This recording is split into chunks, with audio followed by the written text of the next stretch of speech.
If you look at universities around the world that are under 50 years of age, it's incredible the global reach that's happened at UIC in a very short amount of time.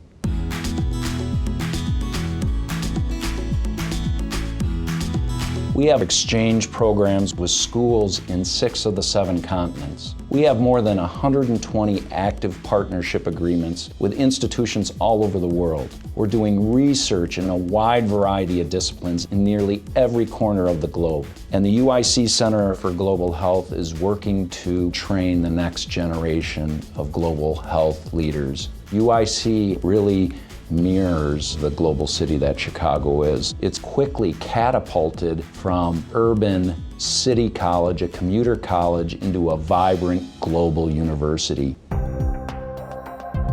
I'm a member of a team of scientists at the CERN laboratory in Geneva, Switzerland, working to discover the fundamental properties of matter and space and time in nature. We're studying fundamental questions about nature which are so challenging to answer that no single university, no single laboratory, no single country can marshal together the resources or the knowledge or the know-how to answer these questions. In many respects, we are scientists without borders. It's only by collaborating globally and internationally, bringing knowledge from all parts of the world together, that we can tackle these questions. We're learning not only about the fundamental science of how nature works, I think we're learning about how humanity can work together. The transformative nature of scientific collaboration, I think, has implications, much broader implications, for how we as humankind can work together.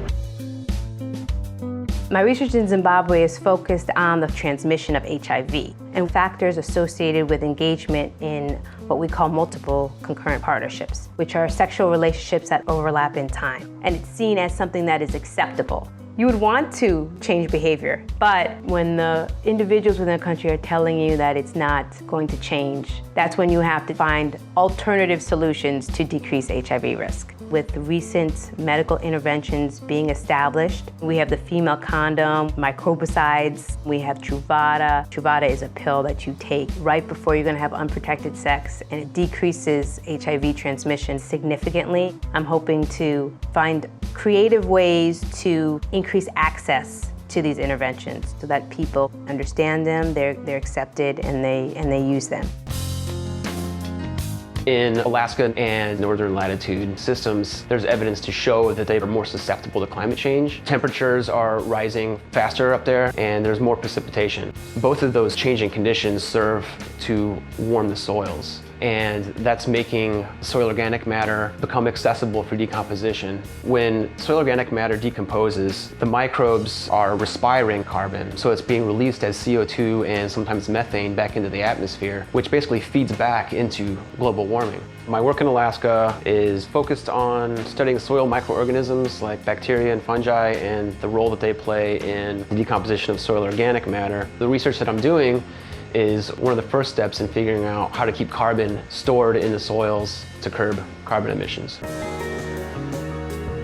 The government of Peru has not supported people with disabilities in any viable way. At the Center for Ann Sullivan of Peru, they recognized that this was inequitable and that they wanted to change that. They wanted the Peruvian government to recognize people with disabilities, and they also wanted to build a family empowerment network that would improve opportunities for people with disabilities. And so we've been working with them for the past 8 years as part of an international exchange where we come in and provide occupational therapy and healthcare services, and they in turn teach us about their culture, about the family empowerment and the functional curriculum model that they have there that's now grown to 500 families, as well as showing a model to other South American countries that this can work, even if their governments have not been particularly supportive of helping people with disabilities.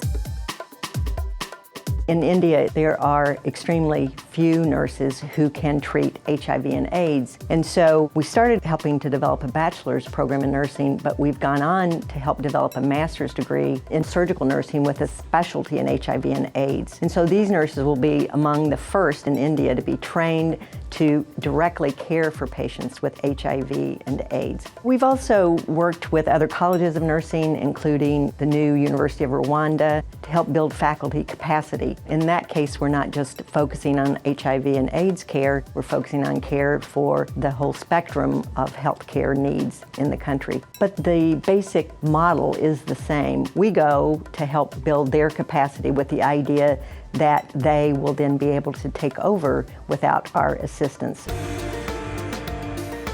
In Laos, medicinal plants are the backbone of primary health care because modern pharmaceuticals are difficult to get.